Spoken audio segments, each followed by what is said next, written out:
सके तो अपनी वाणी में वो असर पैदा करो। ऐ माताओं बहनों, हर घर में एक एक अम्बेडकर पैदा करो, एक एक अम्बेडकर पैदा करो। गुस्सा आग है और आग का इलाज है पानी।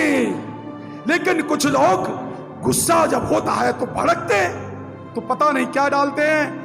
तो बता रहे थे वकील साहब कि कुछ लोग जब गुस्सा होता है तो पेट्रोल डालते हैं। आजकल समाज में बहुत सारा धर्म के नाम का पेट्रोल, पता नहीं किन किन नाम का, भावनाओं का पेट्रोल डालते हैं। पूजा करो। बहुत सारे भारत के लोग पूजा करते हैं, लेकिन पूजा करने से पहले जिसकी भी पूजा कर रहे हो उसके बारे में पूरी जानकारी इकट्ठा करो, तब करो पूजा। पूजा का मतलब तो समझो।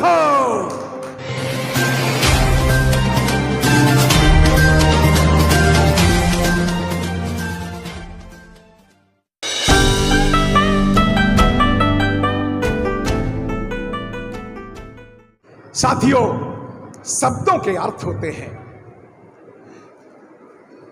जब कोई व्यक्ति मंच से शब्द कहता है और सुनने वाले व्यक्ति शब्द सुनते हैं, तो सुनने वाले व्यक्तियों के मन में कुछ भाव पैदा होते हैं। भाव से भावनाएं पैदा होती हैं, भावनाओं से विचार पैदा होता है, विचार से विचार धारा पैदा होती है, और विचार धारा से समाज और देश का निर्माण होता है। हम आज श्रमण संस्कृति की विचारधारा, बुद्ध की विचारधारा और कर्म की विचारधारा पे, समता, मैत्री, भाईचारे की विचारधारा पे कुछ बात करेंगे, और उन्हीं शब्दों का हम इस्तेमाल करेंगे जिससे कि समता, मैत्री बढ़े और बुद्ध धम्म की बात हो। साथियों, धम्म पे कुछ चीजें कहना जरूरी है, और मैंने अभी हमारे ऑलरेडी छोटे भाई जय भीम प्रकाश जी ने बहुत डीप धम्म को समझा दिया, बहुत डीप समझा दिया, और भंते जी ने विपස්සना करके बता दिया। तो साथियों, बुद्ध धम्म ये सबसे बड़ी बात, बुद्ध का धम्म निषेधात्मक है, यानी कि वो सिर्फ 5 चीजें कहता है कि ये मत करो, बाकी कुछ भी करो। बुद्ध धम्म जो पंचशील क्या है, पंचशील है क्या? शील क्या है कि हम ये 5 बातें नहीं करेंगे, बाकी सब कुछ करेंगे। पंचशील को ध्यान से एनालिसिस करें, और बाबा साहब उस पंचशील को और अष्टांगिक मार्ग को किस तरह से 22 प्रतिज्ञाएं में कर्म दे देते हैं, ये एक विचारणीय प्रश्न है। और सबको ये चीज जानना चाहिए कि किस तरह से बाबा साहब बुद्ध को दोबारा से भारत में किस तरह से प्रस्थापित करते हैं। साथियों, भारत देश एक महान देश है, भारत एक महान राष्ट्र है, लेकिन महान राष्ट्र कैसे बना है? वो महान व्यक्तियों से बना है, और वो महान पुरुष हैं, वो महापुरुष हैं। तथागत बुद्ध हैं, रैदास हैं, कबीर हैं, नानक हैं, चोखा मेला है, बाबा साहब अम्बेडकर हैं, और मान्यवर काशीराम साहब हैं। उसी से तभी महान देश भारत का निर्माण हुआ है। व्यक्ति जो राष्ट्र होता है, देश बनता है, व्यक्तियों से बनता है। और भारत देश महान इसलिए है क्योंकि ये भारत है, ये भारत है। The name of this country is India, that is Bharat, जो कि भारतीय संविधान की पहली आर्टिकल है। बाबा साहब किस तरह से भारत बनाते हैं यहाँ। और एक बात और मैं कहना चाहूंगा थोड़ी सी, कि बुद्ध का धम्म अन्वेषणात्मक है, खोज है, प्रक्रिया है, साइंस है, विज्ञान है, विपස්සना है। बुद्ध का धम्म जानने की कला है, जीने की कला है बुद्ध का धम्म। आइए हम जानते हैं थोड़ा सा। बच्चों से मैं पूछता हूं, बच्चों और बच्चों से क्यों, हम तो बड़ों से प्रश्न करें। चलो सभी जितने भी यहां पे इस हॉल में बैठे हैं वो जरा बताएं कि हमारे देश का झंडा है, उसका नाम क्या है? तिरंगा। बंते जी ने कहा तिरंगा। और बताएं क्या नाम है? जोर से बोलो भाई। तिरंगा। सभी लोगों ने देखा होगा तिरंगा। अब किस किस ने अपना देश का झंडा देखा है? सबने देखा है। मैं राष्ट्रीय झंडे का सम्मान करता हूं, मैं पंचशील के झंडे का सम्मान करता हूं, मैं बुद्ध के चक्र का सम्मान करता हूं। लेकिन मैं बताना चाह रहा हूं, अरे भाई बुद्ध को जानो तो मानो, तो जानो अपने देश के झंडे में साथियों 3 रंग नहीं है, बुद्ध का एक और रंग है। भारत के झंडे में, भारत के झंडे को मैं सलाम करता हूं, सम्मान करता हूं, लेकिन भारतीय झंडे में है 4 रंग। जानो फिर मानो। खोज है, खोज निकालो, खोज निकालो ना चक्र। भाई 3 रंग अभी आप तिरंगा तिरंगा कह रहे हैं, सभी भारत के लोग तिरंगा कह रहे हैं, और आपने एक अतिथि को बुलाया, मंच से बुद्ध को बोलने को बताया, तो फिर कुछ जानते हैं। हम जानते हैं कि भारत के झंडे में 4 रंग हैं। पहला रंग केसरिया रंग है, दूसरा सफेद रंग है, और तीसरा हरा रंग है, और चौथा रंग है नीला रंग है। नीला रंग है, बुद्ध का चक्र है। जानो तो मानो। क्यों भाई? अब आप लोगों को बच्चों लगा कुछ? तिरंगा तो अच्छी बात है, लेकिन जानना चाहिए तिरंगे का सम्मान तभी है, भारत के तिरंगे का सम्मान तब तक है जब तक उसमें बुद्ध का चक्र है, सम्राट अशोक का चक्र है, नीला चक्र है। बुद्ध की जयंती मनाते हैं हम, बड़ी अच्छी बात है, लेकिन ऐसा राजा बुद्ध, महान चक्रवर्ती सम्राट अशोक, जिसने बुद्ध धम्म को फैलाने के लिए अपनी बेटी को, संघमित्रा को, और अपने बेटे महेंद्र को लंका भेज दिया, बेटे को धम्म में दान कर दिया,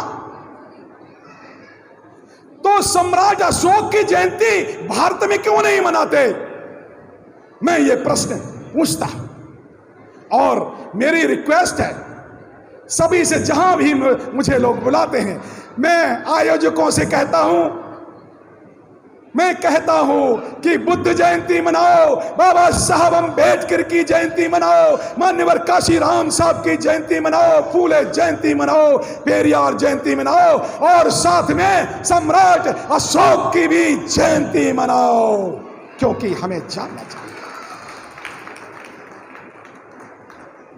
किस लिए मनाओ। यह प्रश्न पूछिए, प्रश्न जरूर पूछना चाहिए, प्रश्न पूछना चाहिए। सम्राट अशोक की जयंती इसलिए मनाएं कि सम्राट अशोक ने किस तरह से बुद्ध धम्म को भारत में स्थापित किया, किस तरह से डॉक्यूमेंटेड किया, किस तरह से लिखा, किस तरह से सम्राट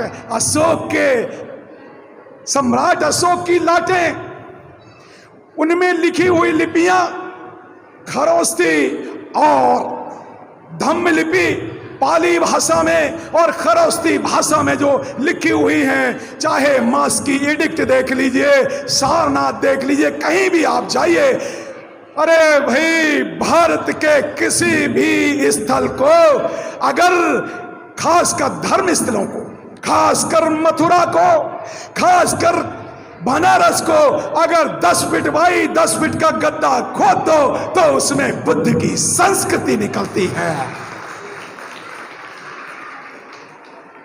इसलिए सम्राट अशोक की जयंती मनाएं। मैं यूं ही नहीं कहता जयंती, कार्यों को, इंसान को उसके कार्यों से जानना चाहिए। हमारे पूर्वजों को हम जयंती मनाते हैं, बुद्ध जयंती मनाते हैं। बुद्ध जयंती, बुद्ध को क्यों मनाते हैं? बुद्ध की जयंती इसलिए मनाते हैं, बुद्ध की जयंती इसलिए मनाते हैं, बुद्ध ने ज्ञान फैलाया। साथियों, बुद्ध एक गांव में जाते हैं, बनते जी बुद्ध कलामों की बस्ती में जाते हैं, तो कलामों ने पूछा, ऐ महामानव, ऐ तथागत सम्यक सम्बुद्ध, हमारे दुखों का क्या कारण है और हमारे ये दुख कब तक रहेंगे और हमें इन दुखों से मुक्ति कब तक मिलेगी? 2 प्रश्न किए। पहला प्रश्न, हमारे दुखों का कारण क्या है? तो जो, मैं अपनी बात नहीं कह रहा, जो बुद्ध ने कहा, जो बुद्ध ने उत्तर दिया कलामों को, वही बात मैं कह रहा हूं। वो कहते, तथागत कहते हैं, ऐ कलामों, ऐ पूरे भारत के नहीं, पूरे दुनिया के, पूरे संसार के मनुष्यों के दुखों का कारण है अज्ञान, अशिक्षा। वही बुद्ध अत्त दीपो भव कह के अंतिम संदेश देते हैं। जब इस दुनिया से बुद्ध जाने वाले होते हैं, कहते अब मैं ये अपना शरीर छोड़ रहा हूं, तो अंतिम शब्द देके जाते हैं, आनंद को कहते हैं, अत्य दीपो भव, हमारे प्रकाश में मत जियो, स्वयं का उजाला बनो, अपने प्रकाश में जियो, खुद ज्ञानवान बनो। तो पहला कलामों को संदेश दिया कि मनुष्यों के दुख का कारण है अज्ञान, अशिक्षा, और वही अशिक्षा और ज्ञान को हमारे गुरुओं ने, रैदास ने लिया और फिर उसी ज्ञान को फैलाया कबीर ने। और बाबा साहब कहते हैं, शिक्षा शेरनी का दूध है, जो पिएगा वही कहावेगा। ज्ञान, शिक्षा। बच्चों, दूसरा बुद्ध ने कहा, तो कलामों ने कहा कि ये हमारे दुख दूर कैसे हो सकते हैं?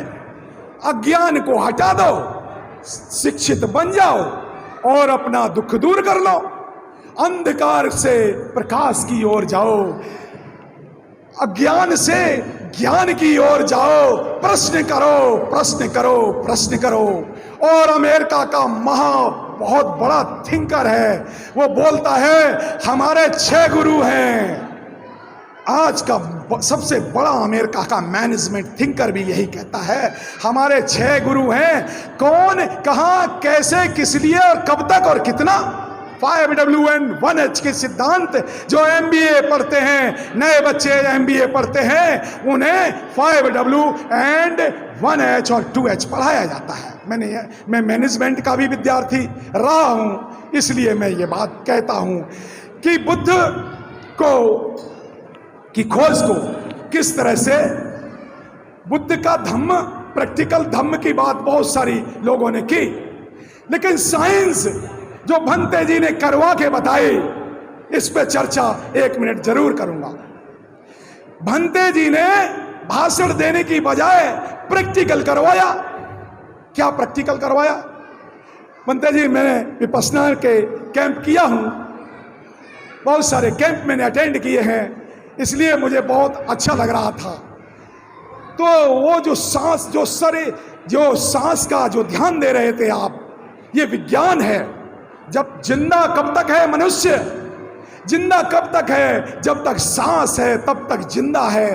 तो बुद्ध एक्सपेरिमेंट करते हैं सांस पर। सांस आ रही है, सांस जा रही है, सांस आ रही है, सांस जा रही है। जिस दिन सांस निकल गई आदमी मर गया। इसलिए बुद्ध किस तरह से विपश्यना की खोज करते हैं, जीवन जीने की कला की बात करते हैं। बुद्ध का धम्म जीने की कला है। त्रिशरण, पंचशील, अष्टांगिक मार्ग, 10 पारमिताएं किस तरह से डॉक्यूमेंटेड किए गए। और इनको पहले तो सिर्फ ओरली बताया बुद्ध ने, फिर संगतियां हुई, हजारों भिक्षु इकट्ठे हुए, प्रथम संगति हुई।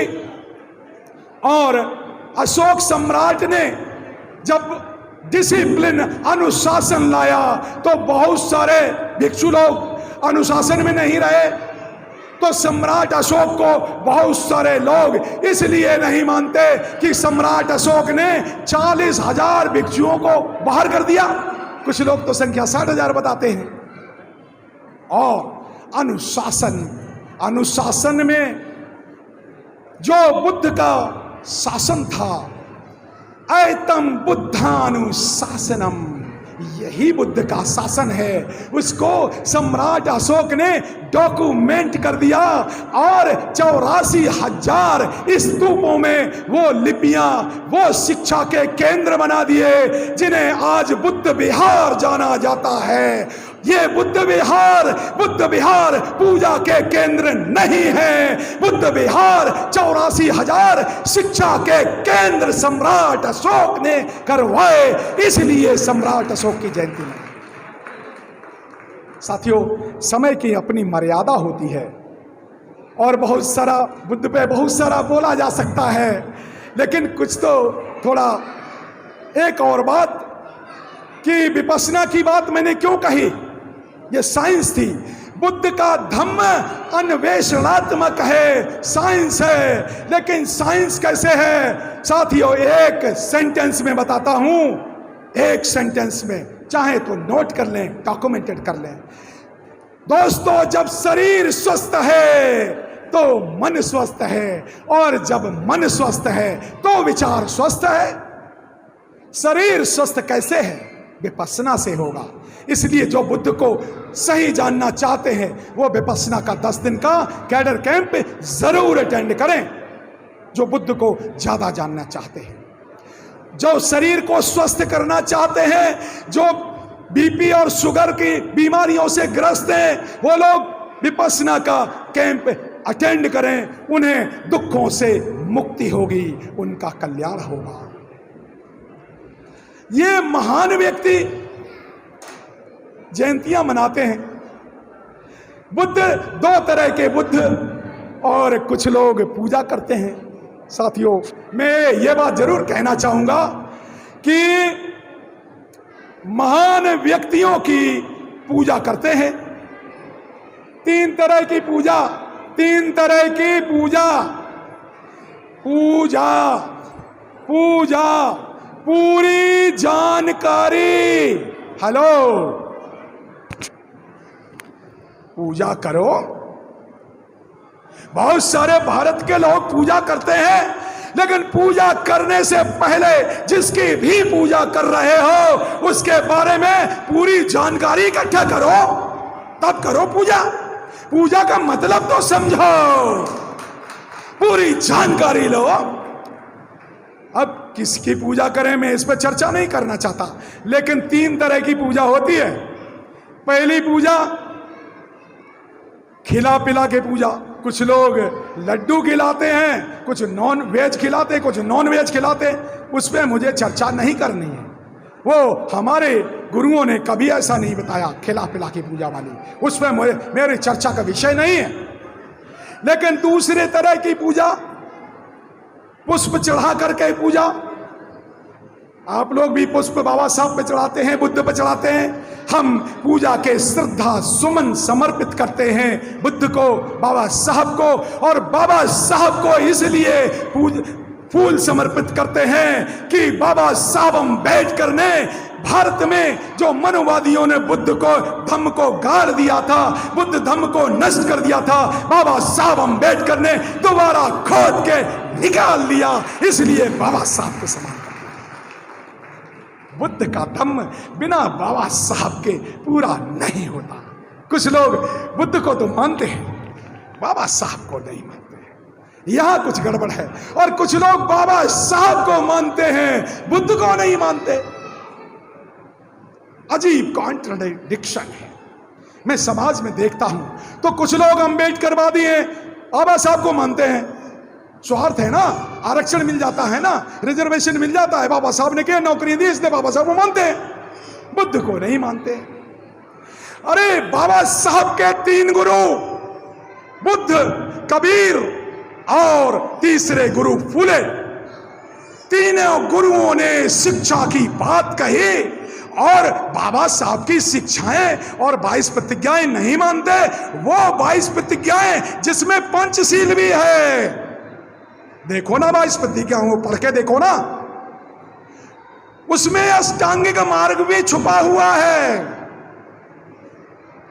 पढ़ो, अपनाओ। अरे भाई 22 ना मानो, एक पहली प्रतिज्ञा बाबा साहब की मान लेना, आपका कल्याण हो जाएगा, आपका मंगल हो जाएगा। लेकिन बाबा साहब को मानते हैं, 22 प्रतिज्ञाएं नहीं मानते। बुद्ध के संदर्भ में बाबा साहब की बात कहना बहुत जरूरी है। बुद्ध ने युद्ध किया। पंते जी, मैं आपसे क्षमा प्रार्थी होते हुए ये बात कह रहा हूं, बुद्ध ने युद्ध किया। अरे कौन सा युद्ध किया? जाति प्रथा के खिलाफ युद्ध किया। ना जच्चा वसलो होती, ना जच्चा होती ब्राह्मणों, कम म्यूना वसलो होती, कम म्यूना होती ब्राह्मणों। जाति प्रथा के खिलाफ युद्ध किया, गैर बराबरी के खिलाफ युद्ध किया, नारी को सम्मान दिलाने के लिए युद्ध किया, नारी के अधिकार के लिए किया, और उपाली नाई सुनीत भंगी को समान दर्जा देने के लिए उन्होंने इतना बड़ा पूरा सामाजिक क्रांति की। इसलिए मैंने कहा कि बुद्ध ने युद्ध किया, ऐसा युद्ध जो सामाजिक युद्ध जरूरी है, गैर बराबरी की विचारधारा से जो, और वही युद्ध किया बाबा साहब डॉक्टर अंबेडकर ने। संविधान में समता, मैत्री, भाईचारा ये सब लिख करके बुद्ध की पारमिताओं को दे करके बाबा साहब ने तो बुद्ध को पूरा डॉक्यूमेंटेड कर दिया। जानो तो मानो। साथियों, कुछ बात और कह दूं जरा, अब बड़ी प्यार की मीठी मीठी बातें हो गई, जरा थोड़ी सी हाँ कर। कुछ लोग बात करते हैं ना, मूसा भत्ते जी, मूसा वादा वेरमणि, झूठ नहीं बोलूंगा, लेकिन जब पति लोग झूठ बोलते हैं तो पत्नियों को गुस्सा आता है, और गुस्सा आता है तो आप समझ रहे हैं ना। हम अप्लाई करते हैं, जानो फिर मानो। अप्लाई क्या है? जब भी गुस्सा आए, जब पति को गुस्सा आए तो पत्नियां प्यार का पानी पिलाएं, और जब पत्नी को गुस्सा आए तो पति प्यार का पानी पिलाएं। गुस्से का इलाज है प्यार। भाई गुस्सा आग है और आग का इलाज है पानी। लेकिन कुछ लोग गुस्सा जब होता है तो भड़कते हैं, तो पता नहीं क्या डालते हैं। बता रहे थे वकील साहब कि कुछ लोग जब गुस्सा होता है तो पेट्रोल डालते हैं। आजकल समाज में बहुत सारा धर्म के नाम का पेट्रोल, पता नहीं किन किन नाम का, भावनाओं का पेट्रोल डालते हैं। गुस्सा आग है और आग का इलाज है पानी, और पानी डालें प्यार का, समता का, मैत्री का, भाईचारे का, बराबरी का पानी डालें। महिलाओं को सम्मान दे करके दीजिए ना सम्मान। वही एक ये तो आप जाने तो माने, समय की मर्यादा होती है, बहुत सारी बातें हमने कह दी। बुद्ध के दीपक जलाते हैं, बुद्ध के सामने 5 दीपक जलाते हैं। ज्ञान का दीपक, करुणा का दीपक, दया का दीपक, मैत्री का दीपक, समता का दीपक जलाते हैं। लेकिन दोस्तों, समाज में मैं एक बात और संदेश देना चाहता हूं, संदेश देता हूं ना। हजारों दिए, लाखों दिए हमने जलाए मुड़ेरों पर, हजारों लाखों दिए जलाए हमने घरों और की मुड़ेरों पर, लेकिन क्यों है धरा अंधेरा धरा पर, हर घर में अंधेरा क्यों है, ये मेरा प्रश्न है।